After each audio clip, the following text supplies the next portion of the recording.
Bapak Ibu sekalian, ya, dalam 1-2 tahun terakhir kita pasar modal kita mengalami situasi yang tidak pernah terjadi sebelumnya. Apa itu? Ya, pergerakan IHSG kita dipengaruhi lebih besar oleh saham-saham yang kalau bahasa saya bukan saham blue chip tradisional, bukan saham-saham yang memang umum dimiliki oleh investor publik yang berinvestasi di pasar modal kita. Sebagian besar justru saham-saham yang dimiliki oleh konglomerat tertentu. Dalam hal ini Pak Prayogo ya, Barito Renewables ya, Brand ya, kemudian TPIA, Chandra Asri, itu kan punyanya Pak Prayogo juga ya.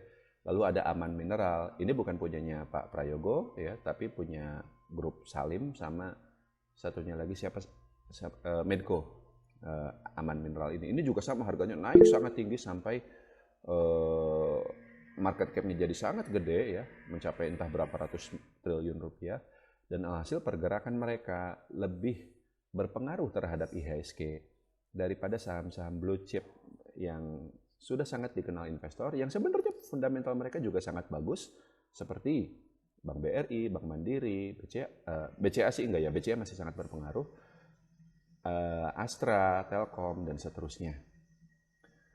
Dan masalahnya kan kita tahu ya, saham-saham yang tadi saya sebutkan tuh kayak Brand segala macam itu ya secara fundamental tidak bisa dijustifikasi market cap mereka sebesar itu gitu. Nggak bisa dijustifikasi. Dan udah gitu kan seperti kemarin sempat ramai juga beritanya ya, ternyata 97% saham Brand itu ya masih dipegang oleh ownernya. Hanya 3% yang dimiliki oleh publik. Ya jadi ya kan ya gampang aja naik turunnya seperti itu. Tapi masalahnya karena market cap-nya mereka besar banget, ya alhasil IHSG juga jadi kayak digoreng gitu ya. Naik turunnya itu ngikutin saham-saham Pak Prayogo tersebut gitu ya. Nah seperti yang tadi saya sampaikan, situasi kayak gini baru terjadi 2 tahun terakhir dan sebelumnya memang tidak pernah terjadi. Dulu ya IHSG kita naik turun itu yang ngikutin kinerja dari saham-saham yang memang orang banyak beli gitu ya. Tapi sekarang seperti itu gitu dan memang susah banget IHSG. Sering terjadi, mungkin Pak Anindo juga sering lihat ya. IHSG-nya naik, saham-saham kita turun semua. Terus pas kita cek ini sebenarnya apa yang bikin IHSG naik? Oh, ternyata Brand, Aman naik, TPIA naik. Tapi pas kita lihat ya saham-saham kita kok turun gitu. BCA turun, BRI turun, Telkom turun, Astra turun. Kan kesel ya Pak ya kalau kayak gitu ya. Kalau misalnya saham kita turun tapi IHSG memang karena IHSG-nya turun sih nggak apa-apa.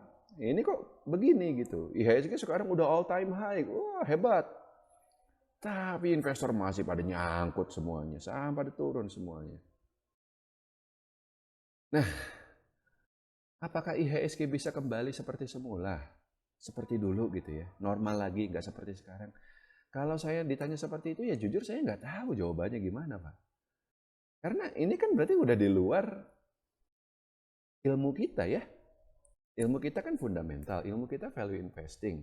Sedangkan pergerakan saham-saham Pak Prayogo nggak bisa dijelaskan secara value investing. Tapi karena market cap mereka gede itu mempengaruhi IHSG, alhasil naik turunnya IHSG juga tidak bisa dianalisa secara fundamental. Kita nggak bisa memprediksi IHSG naik atau turun besok, karena itu terserah saham Brand aja seperti itu. Tapi mudah-mudahan begini ya, mudah-mudahan meskipun ini mungkin lebih merupakan harapan ketimbang prediksi. Kalau ada pemerintahan yang baru nih, ya, ini Pak Prabowo nih, mungkin ada reformasi lah di pasar modal kita gitu ya. Jadi hal-hal seperti ini tidak lagi terjadi gitu. Tapi itu kan harapannya. Bukan tidak mungkin yang terjadi sebaliknya Pak Anindito. Malah lebih gila lagi. Ada saham konglomerat lain lagi yang digoreng naik tinggi gitu loh. Bukan cuman sahamnya Pak Prayogo. Kalau itu yang terjadi gimana? Ya mungkin kalau kayak gitu ya udah saya tutup laptop lalu jualan di Shopee atau apalah, udah percuma main saham kalau udah kayak gitu.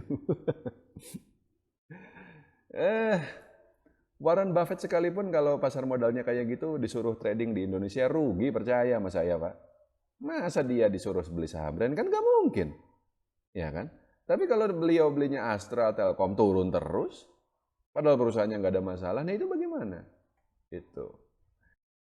Ya tapi saya masih percaya sih Pak Anindito, ya mudah-mudahan ke depan ada perbaikan entah gimana caranya gitu ya. Dan itu pula kenapa saya sampai hari ini masih kok berinvestasi di pasar modal kita.